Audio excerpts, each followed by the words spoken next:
मुंबईत महायुतीत वादाची ठिणगी, समाधान सरवणकरांविरोधात भाजप कार्यकर्ते आक्रमक, सरवणकर भाजप विरोधात खोटी माहिती पसरवत असल्याचा आरोप.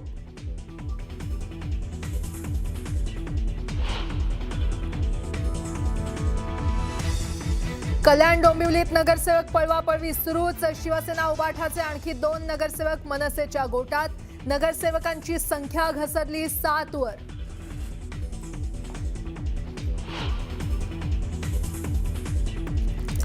शिवसेना पक्ष आणि चिन्हाबाबत आज सर्वोच्च न्यायालयात सुनावणी, सर्वोच्च न्यायालयातील सुनावणीकडे संपूर्ण देशाचं लक्ष. राष्ट्रवादी काँग्रेसच्या पक्ष आणि चिन्हाबाबतही होणार सुनावणी.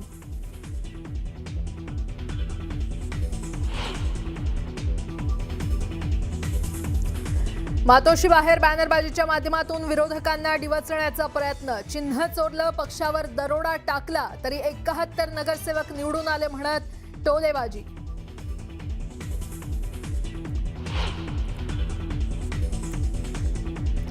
जागा वाटपात मुस्लिम बहुल जागा शिवसेनेच्या वाट्याला आल्या, तिथे आमचं मोठं नुकसान झालं. न्यूज 18 मराठीला दिलेल्या मुलाखतीत राहुल शेवाळ यांचं मोठं वक्तव्य.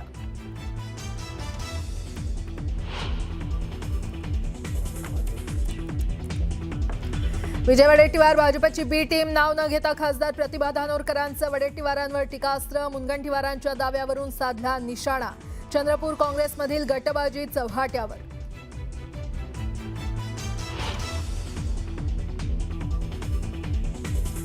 आज महाराष्ट्र कर्नाटक प्रकरणाची सर्वोच्च न्यायालयात सुनावणी. 2017 नंतर पहिल्यांदाच होणाऱ्या सुनावणीकडे संपूर्ण सीमा भागाचं लक्ष.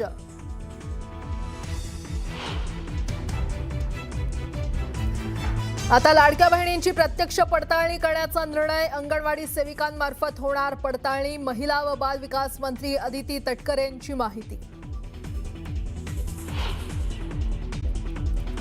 अजून एक महत्त्वाची बातमी आहे.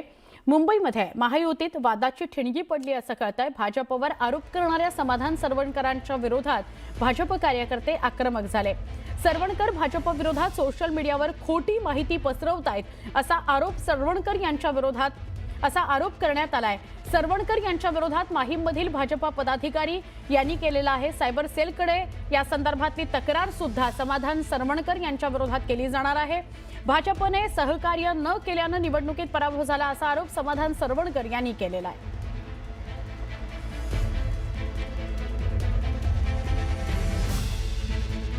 समाधान सरवणकर हे महापालिका निवडणुकीमध्ये उमेदवार म्हणून उभे होते उबाठा गटाकडून, मात्र त्यांचा पराभव झाला. या पराभवाचं खापर वेगवेगळ्या सोशल मीडियावर पोस्ट करत त्यांनी भाजपवर फोडलेलं आहे. भाजपचे पदाधिकारी कार्यकर्ते यांनी मदत केली नाही, सहकार्य केलं नाही आणि त्यामुळे माझा पराभव झाला असं समाधान सरवणकर यांनी पोस्ट केल्यामुळं किंवा वेगवेगळ्या ठिकाणी ते त्याच्याविषयीची माहिती देत असल्या कारणानं भाजपचे पदाधिकारी आक्रमक झालेले आहेत. आमचे प्रतिनिधी तुषार रुपनवर यांच्याशी आपण अधिक बोलणार आहोत. तुषार, काय अधिक माहिती? सुवर्णा, समाधान सरवणकर यांना पराभव जिव्हारी लागल्याचं पाहायला मिळते आणि यामधूनच त्यांनी प्रामुख्याने भाजपचे जे स्थानिक पदाधिकारी आहेत माहीममधील त्यांच्यावरती आरोप केला की भाजपच्या पदाधिकाऱ्यांनी माझं निवडणुकीमध्ये काम केलं नाही आणि त्यामुळे आपल्याला महायुतीमध्ये आपल्याला ठिणगी पडल्याचं पाहायला मिळतंय. या संदर्भामध्ये भाजपचे पदाधिकारी आणि कार्यकर्ते आपल्याला IT सेलकडे या संदर्भामध्ये तक्रार थोड्याच वेळामध्ये करताना पाहायला मिळणार आहेत.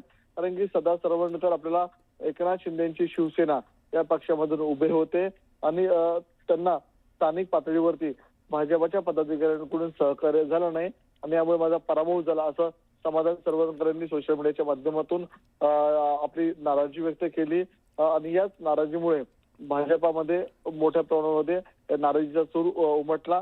स्वतः भाजपचे पदाधिकारी आणि कार्यकर्ते थोड्याच वेळामध्ये आपल्याला IT विभागाकडे या संदर्भात तक्रार करताना पाहायला मिळणार आहे. नक्की धन्यवाद माहिती दिल्याबद्दल. एक फक्त पुन्हा आपण स्पष्ट करूया, समाधान सरवणकर हे शिंदेंच्या शिवसेनेकडून महापालिकेच्या निवडणुकीमध्ये सामोरे गेलेले होते. भाजपनं त्यांना तिथं सहकार्य करणं अपेक्षित होतं पण ते केलं नाही, त्यामुळे अंतर्गत वाद थोडासा आपल्याला बघायला मिळतोय. एक महत्त्वाची बातमी आहे. कल्याण डोंबिवलीमध्ये कुणाचा महापूर होणार याची उत्सुकता वाढायला लागलेली आहे. केडीएमसी मध्ये शिवसेना उबाठा पक्षाचे 11 उमेदवार निवडून आले आहेत। यामधील 2 नगरसेवक शिंदेंच्या गळाला लागलेले आहेत, तर 2 नगरसेवक मनसेच्या गोटात जाऊन मिळालेले आहेत। हे दोन्ही नगरसेवक मनसेचेच होते, त्यांनी शिवसेना उबाठाच्या चिन्हावर निवडणूक लढवली होती। हे दोघंही मनसेकडे गेल्यानं आता मनसेच्या नगरसेवकांची संख्या 7 वर जाऊन पोहोचलेली आहे। मनसे या 7 नगरसेवकांची कोकण भवनमध्ये जाऊन गटस्थापना करणार आहे। शिंदे सेनेच्या संपर्कातील दोघांवर अपात्रतेची कारवाई करण्यात यावी असं पत्र दिल्याची माहिती शिवसेना उबाठा जिल्हा प्रमुख शरद पाटील यांनी दिली।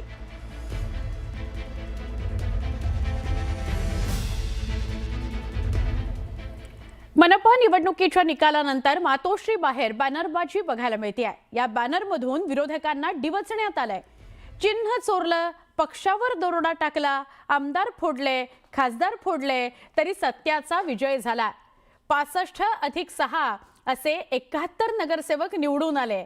बाप तो बाप होता है असा आशय बॅनरवर प्रसिद्ध करण्यात आलाय आणि सत्ताधाऱ्यांना डिवचण्यात आलंय। सुरुवात एका मोठ्या बातमीनं महाराष्ट्रातील सत्ता संघर्षाचा आणि शिवसेना पक्षाच्या भवितव्याचा पेच सुप्रीम कोर्टामध्ये सुटण्याच्या मार्गावर आहे। शिवसेना पक्ष आणि धनुष्यबाण या निवडणूक चिन्हाबाबत आजपासून अंतिम सुनावणीला सुरुवात होतीये। सलग 2 दिवस या प्रकरणाचा युक्तिवाद ऐकून घेतला जाणार आहे आणि राज्याच्या राजकारणाला कलाटणी देणारा निकाल लवकरच जाहीर होण्याची चिन्ह आहेत।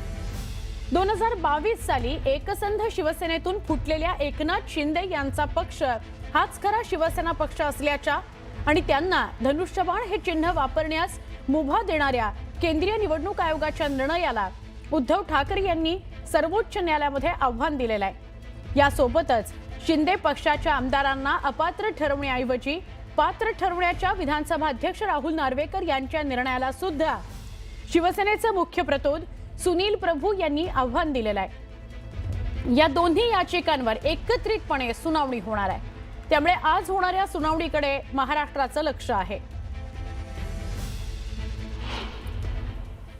उद्या पाहू ना, तारीख पडते की देवतेचा अंतरात्मा जागा होतो। बरं का, आतला आवाज जो असतो ना तो जागा होतोय आणि संविधानाची किती बूज राखली जाते हे उद्या आम्हाला कळेल। आम्ही 2.5 वर्षात इतक्या चक्रा मारल्या आहेत, त्याच्यामुळे काय होईल देवालाच ठाऊक। कारण असं की 2.5 वर्षाची ही लढाई चाललेली आहे आणि अजूनपर्यंत आम्हाला ते इलेक्शन कमिशनमध्ये त्या न्याय मिळालाच नाही। आता म्हणून कोर्टात आमची केस सुनावणीला येते, याचं मी स्वागत करते। बघूया पुढे काय होतं। एक महत्त्वाची बातमी आपण पाहूया। कल्याण डोंबिवली महानगरपालिकेत सत्ता स्थापनेच्या हालचालींना वेग आल्याचं पाहायला मिळते। केडीएमसीत शिवसेना भाजपचे सर्वाधिक नगरसेवक निवडून आलेत, मात्र स्वबळावर आपल्या पक्षाचा महापौर बनवण्यासाठी दोन्ही पक्षांनी कंबर कसल्याचं दिसतंय। तर दुसरीकडे ठाकरेंच्या शिवसेनेचे 11 उमेदवार तर मनसेचे 5 उमेदवार निवडून आलेत, मात्र सद्यस्थितीत ठाकरेंच्या शिवसेनेचे 5 नवनिर्वाचित नगरसेवक नॉट रिचेबल झाल्याची माहिती मिळते। तर दुसरीकडे मनसेच्या नगरसेवकांना अज्ञात स्थळी हलवण्यात आले। आरक्षण सोडत जाहीर झाल्यानंतर महापौर पदासाठी हालचाली आणखी तीव्र होतील, मात्र त्याआधीच कल्याण डोंबिवलीत घडामोडींना वेग आल्याचं पाहायला मिळते। आता या सगळ्या दरम्यान शिवसेना भाजप समोर कोणकोणते पर्याय आहेत तेही पाहूयात। शिवसेना आणि भाजप एकत्रितपणे सत्ता स्थापन करू शकतात, तर उद्धव ठाकरेंच्या शिवसेनेशी शिंदेंची शिवसेना हातमिळवणी करू शकते। शिंदेंच्या शिवसेनेचे 53, शिवसेना उबाठाचे 11 असे मिळून 64चा बहुमताचा आकडा गाठता येऊ शकतो। आता या सगळ्या दरम्यान घडामोडींना वेग आलेला असताना शिंदेंच्या शिवसेना पदाधिकाऱ्यांनी ठाकरेंच्या पदाधिकाऱ्यांच्या भेटी घेतल्यानं चर्चांना उधाण आलंय। शिवसेनेचे संपर्क प्रमुख महेश गायकवाड यांनी ठाकरेंच्या शिवसेनेचे जिल्हा प्रमुख शरद पाटील यांची भेट घेतली आहे। महेश गायकवाड हे महापौर कल्याणी पाटील यांचे ते चेले आहेत असं समजा, आणि ते आज निवडून आल्यावर मला सदिच्छा भेट घेण्यासाठी आज इथे माझ्या कार्यालयावर आले होते। ते नॉट रिचेबल नगरसेवक आहेत, ते अजूनही काही म्हणजे त्यांनी कुठे प्रवेश घेतलेला नाही, म्हणून त्या संदर्भात त्यांनी त्याचं तसं वक्तव्य केलेलं आहे। पण आमची जी काय प्रक्रिया आहे ते मीटिंगला गैरहजर असल्यामुळे पुढील प्रक्रिया आता आम्ही सेकंड नोटीस थोड्याच 1-2 तासात त्यांना देत आहोत. मुंबईत भाजप शिवसेनेनं बहुमताचा आकडा गाठलाय, तर शिंदेंच्या शिवसेनेनं ठाण्याचा गड राखलाय. नवी मुंबई, मीरा भाईंदर आणि पनवेलमध्ये भाजपचं कमळ फुललंय. कल्याण, डोंबिवली, उल्हासनगरमध्ये शिवसेनेनं बाजी मारली आहे. वसई विरारमध्ये बहुजन विकास आघाडीला, तर भिवंडीत काँग्रेस आणि शरद पवारांच्या राष्ट्रवादीच्या हाती सत्तेच्या चाव्या आहेत. आता महापालिकेच्या बजेटची आकडेवारी पहा. मुंबई महानगरपालिका 74,000 कोटी रुपये, नवी मुंबई 5,710 कोटी रुपये, ठाणे 5,645 कोटी रुपये, मीरा भाईंदर 2,700 कोटी रुपये, कल्याण डोंबिवली 3,300 कोटी रुपये, वसई विरार 3,900 कोटी रुपये, पनवेल 4,000 कोटी रुपये, भिवंडी 1,100 कोटी रुपये, उल्हासनगर 1,000 कोटी रुपये. इतकं या महापालिकांचं बजेट आहे. पहिल्याच दिवशी महाराष्ट्रात 14 लाख कोटींच्या गुंतवणुकीचे करार करण्यात आले. देश विदेशातील 19 कंपन्यांसोबत सामंजस्य करार झाले. या गुंतवणुकीतून रोजगाराच्या सुमारे 15 लाख संधी निर्माण होण्याचा अंदाज आहे. उत्पादन, डिजिटल सेवा, ऊर्जा, पायाभूत संरचना यातील विकास महाराष्ट्राच्या आर्थिक उन्नतीला मदत करणारा ठरणार आहे. दावोसमध्ये महाराष्ट्राचा अतिशय चांगला प्रेझेन्स आहे. महाराष्ट्र पॅव्हिलियन आपण बघू शकतो की सर्वात जास्त गर्दी महाराष्ट्र पॅव्हिलियनला आहे आणि मोठ्या प्रमाणात गुंतवणुकीचे करार आम्ही त्या ठिकाणी करतो आहोत. आजही काही चांगले करार झाले आहेत. जवळपास 10 वेगवेगळ्या सेक्टरमध्ये महाराष्ट्र करार करतो आहे आणि मी असं म्हणू शकेल की मागच्या वेळी आम्ही 16 लाख कोटी रुपयाचे करार या ठिकाणी केले होते. यावेळेस तो रेकॉर्ड देखील आम्हाला मोडायचा आहे.